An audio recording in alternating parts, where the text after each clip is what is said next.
Hello. My name's Alan Green, and thanks. And we're Group 2 for CSE 125, and our game is called Not in This World. To start off, I want to give a little bit of an introduction, and yeah, that's about it. You'll have to forgive me, I'm a little jittery. I'm running on adrenaline and Red Bull that the TA gave me about right now. So, this is Samuel Dufel. Samuel did our music, both the code and a lot of the sounds you'll hear today. So, and helped with a lot of importing assets and a little bit with the rendering engine. So, next to him is Diana Louie, and she is pretty much our artist extraordinaire. So, she's done all of or the rest of our three-dimensional modeling and all of our two-dimensional animations that you'll see today. Next to her is Stephanie Cheng, and she's Cheng. Whoops. And she helped. She's one of the graphics programmers and worked a lot with input and how we render our 2D creeps, because there's a couple pretty sweet systems we use. Next to her is Thavidu, and I'm not even going to try and pronounce his last name. He's in tandem with Cory. Thavidu and Cory tackled most of our server issues and pretty much the entire concept of passing messages back and forth, as well as a majority of the game logic. Thavidu in particular, responsible for the spawning of enemies, and Cory with our weapon and power-up system. So, that's pretty much it. Next, I want to open up a little bit with the backstory, I guess. Or we should probably set up the game first. So, are we going to get a couple volunteers that so desire to play?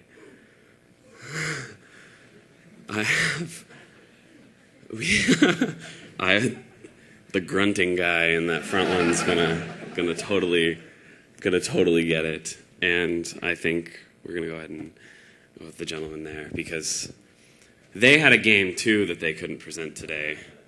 So yeah, that's right. They've paid their dues in the lab this quarter too. So you guys want to go ahead and get them set up, and then I'll explain a little bit about the backstory, I guess.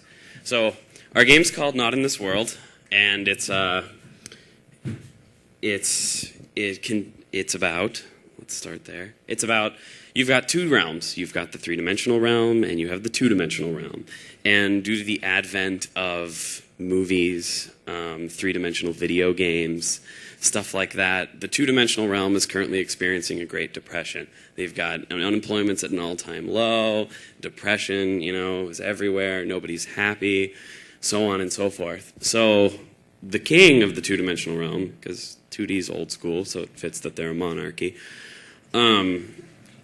he decides, he's got to figure out a solution. So he sends his scouts out, and then eventually, they come back and they find this area known as the Gateway. And the Gateway is this area, or this magical place that contains a portal to the third dimension.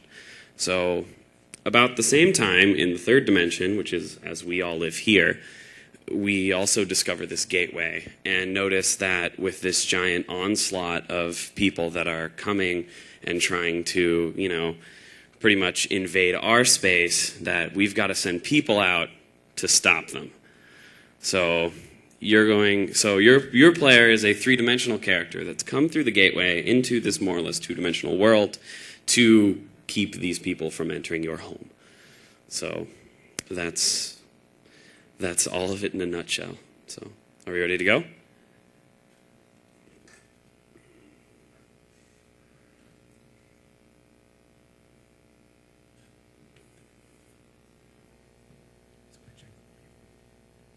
yeah. I hope our music gets in, because it's pretty sweet. All right.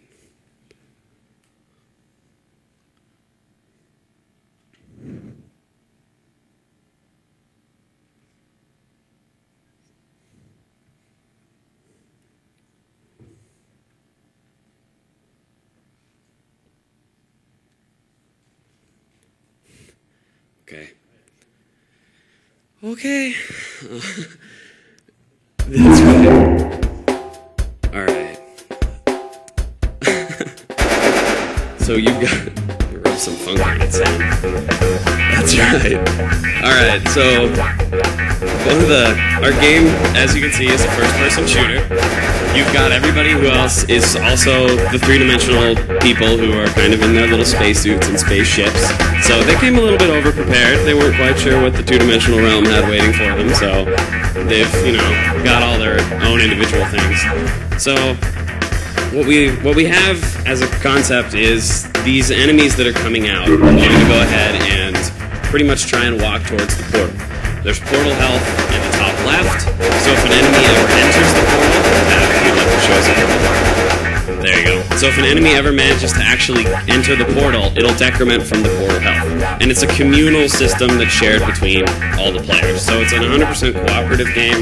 There's no competition between everybody else. It's all just based on, trying to survive is pretty much what it boils down to. So each of our... From there, all of the enemies kind of fulfill these different archetypes. We have about 5 of them in total. You have seen the octopus for levels 1 and 2. So next up is the black monster, and he generally, he doesn't a little bit more resistant to damage. And so on. And we kind of try to incorporate a lot of these archetypes that we all know and enjoy from our past experiences. So later on there'll be a spider that is also on fire, and he's one of our faster guys. So he's a little bit harder to kill because he jitters around everywhere. So past that, you'll notice the little MG right there. That stands for machine gun, not magnesium. All of our system, it revolves around kind of an old school shoot 'em up type of upgrade system. You have a gun, and there's 3 different types. There's a machine gun, there's a laser. I think the gentleman or woman in the back right has one. It's firing the laser bolts. So, and there's also a missile launcher that you'll be able to take. And from there, if you have a machine gun, you start off with machine gun level 1. And if you pick up another machine gun, it'll upgrade to machine gun level 2, imaginatively enough. And that'll make the fire rate faster, more damage, sometimes increase the clip size depending on what it is. So, and then you can go ahead and upgrade the machine gun to level 5. However, if during that time period you pick up the laser power-up or a missile launcher power-up, it'll go ahead and just reset whatever weapon you have back to level 1 from the original. And it was an on-purpose move, simply because when a lot of enemies start spawning on the screen, it's kind of this active system of avoiding the power-ups just as much as you are trying to get them. So, in addition, it helps when you have 4 people inside of the game, if you're going to try and manage between all of the different players. If everybody wants a machine gun, there's not going to be as many machine gun power-ups that are going to be dropped. So it really encourages you guys to talk to each other to figure out who wants what power-up and who's getting what.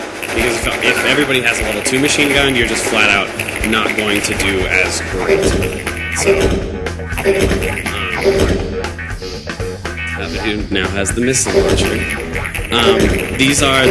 We have some wizards, and they also start firing back at the player. And rather than decrement the player health or keep track of each individual player health and have them die, we made it so that they freeze the player, so that there's a penalty for that system. So they still want to actively avoid what the wizards are firing out at them. So, we really wanted to put emphasis a lot on fast-paced gameplay, and we really wanted it to be a cooperative event. There's a lot of talking going on, a lot of, there's a lot of communications not required, but it helps a lot, and people generally start to make comments as they play the game. So, especially since we don't render any of the other players in different colors, so you don't have a red player, you don't have a blue player, you don't have a green player, but it makes it, a lot more fun trying to coordinate that manually, in my opinion, anyway. So, these are our flying bat bunnies. We really didn't have a better name for them. But they're adorable. So, at this point we have we also have built into the game, we have a little turret system built up. We have so aptly named the Thavidu turret. And I think Thavidu is going to place the Thavidu turret. And there he is. And the Thavidu turret will lock on to enemies, and then it'll fire its own missile at them. And originally the plans were to kind of make it a little bit more of a fully fleshed out system, but we kind of like the fact he's really weak right now, but we like the fact that he's in there as an homage to a lot of the older tower defense games, which is where we drew on a lot of our other inspirations. So, as you fire at the Thavidu turret, rather than yourself, you will go ahead and get frozen. You'll upgrade your Thavidu turret, and you'll do slightly more damage from there. So that's an option that's available. As creeps attack the base, it'll get under attack, and then decrement the player health. Cory was kind enough to donate his highest pitched feminine voice for that. Let's see. There's all of our creeps are two-dimensional, as you can all see. They're all hand-drawn and animated by our artist, and they're cycled through that way. I really like the touch that it adds to the three-dimensional world, and that's kind of why we chose it.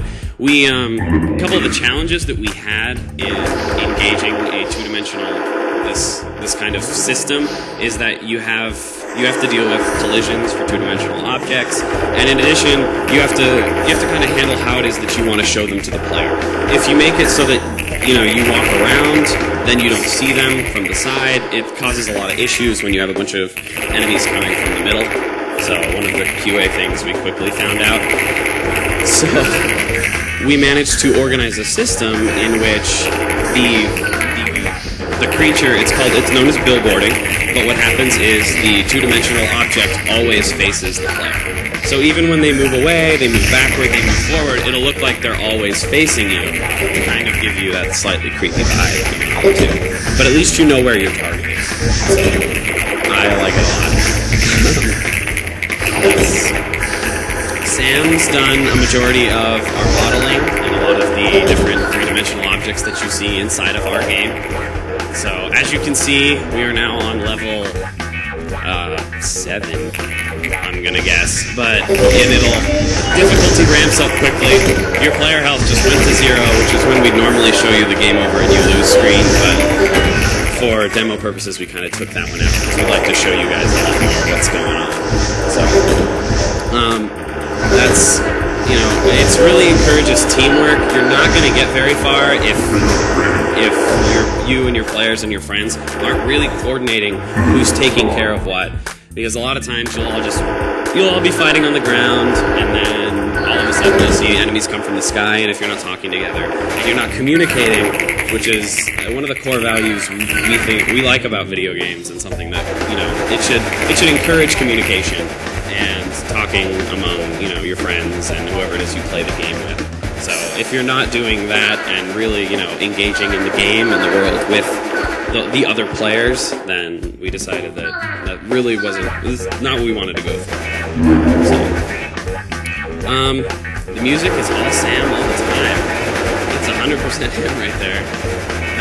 He's kind enough to craft our system, and as well as the system from there. It's a three-dimensional sound system. It's kind of hard to tell right now, just because we are spamming the player with a massive amount of creeps. So, that's.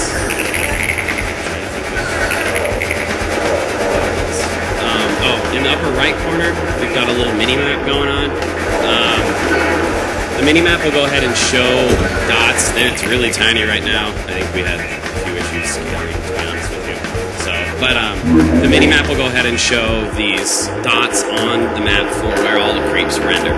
So you'll go ahead and see, as in this particular map, you have the two waves. One comes from the top, the other comes from the bottom, and then they both advance in the thing. And the mini-map will update rapidly, not so much to let you know where creeps are, because we wanted it fast-paced, we wanted it really action-based, so you should always be able to fire at something, but more so you can kind of get this impending feeling that your portal's health is going to get destroyed and taken down from there. So,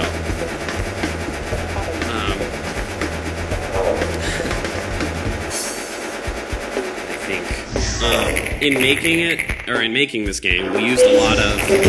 It was a really big iterative model in terms of our software design. It's a lot of going through tiny steps and a lot of figuring out what worked and what didn't. Yeah, especially, I'm not going to say groundbreaking, but we didn't really have how gameplay was going to be fleshed out between all the 6 of us was kind of 6 full different opinions, and that came together kind of. It was interesting sometimes. So that's just the Oh yeah. In order to recharge your ammunition, which goes down as you fire, unsurprisingly, you can now meet our team. In order to, go through the ammunition system, we made it so that your character has to go ahead and return to the portal, the gateway, to recharge his ammo. So that way you keep it as a centralized point, and then you're able to go ahead and keep it together from there. We had a lot of other ideas. We had power-up spawning ammo at one point in time. We had, but it didn't seem to work out quite as well. Diana makes a really manly noise when she gets killed. I don't know what happened there.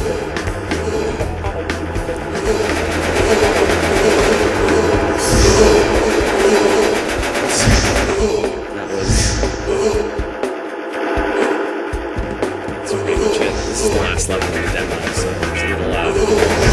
It goes into victory condition after that, and we can see what's going on. So you have to bear with me for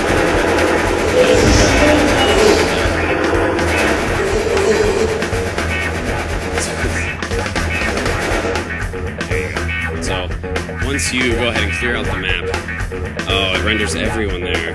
That's a bummer. So it'll go ahead and show you a nice little, animation screen that has everybody out there that you can then look around. And then there's a little inspirational message we all thought that you should put in there, but it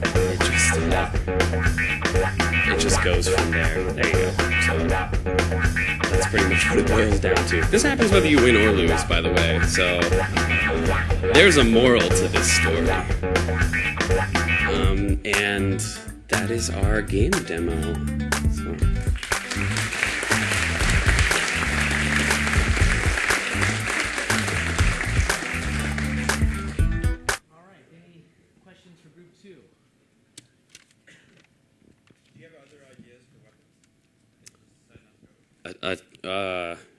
Decided not to go with, or didn't have the time to implement?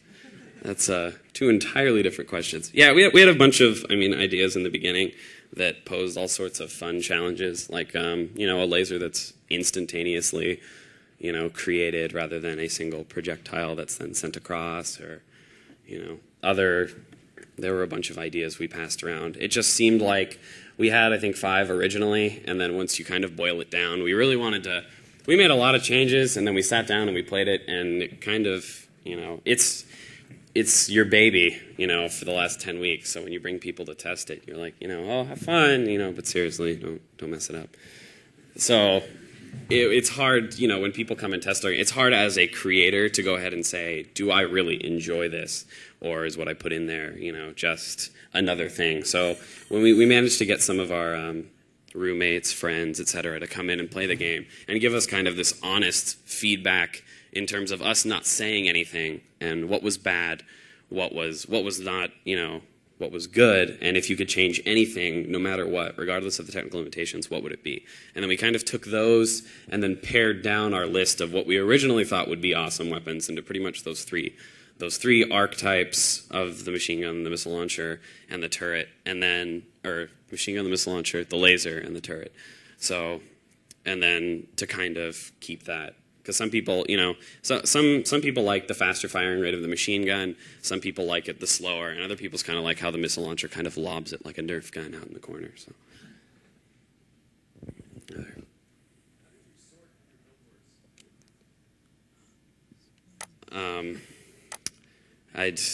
In terms of, I guess the question, like how, you mean how are we getting them physically all on the screen?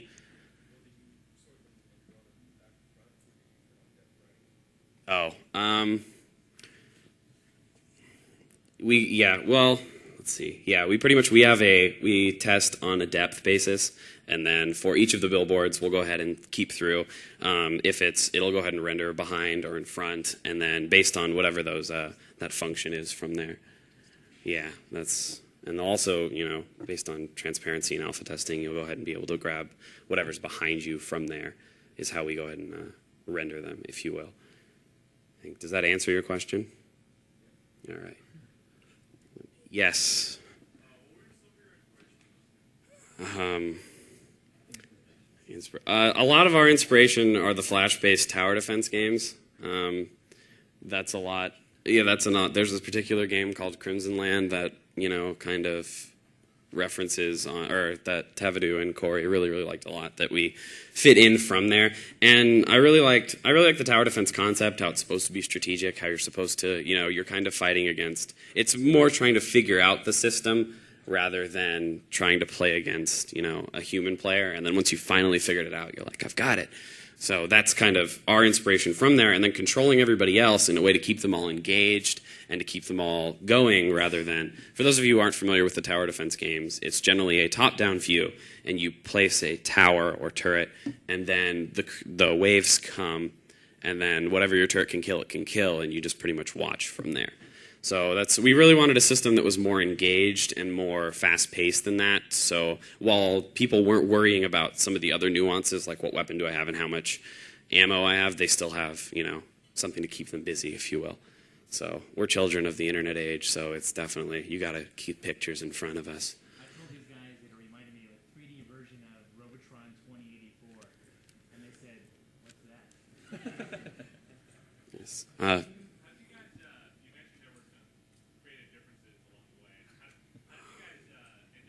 Had to bring it up.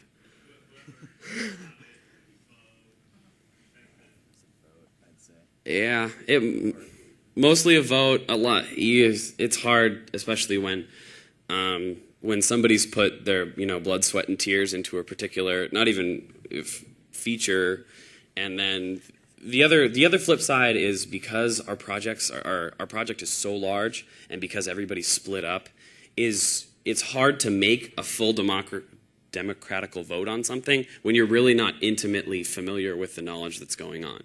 So while a lot of time, like towards the end, when we have like QA going on and like a lot of people are like, this isn't good, that isn't good, it's a simple change of a variable. Or it's, change fire rate, all in favor, aye, all opposed, no. And then you just take the democratical vote. But when you're, trying to manage like how player movement is sent to the server or,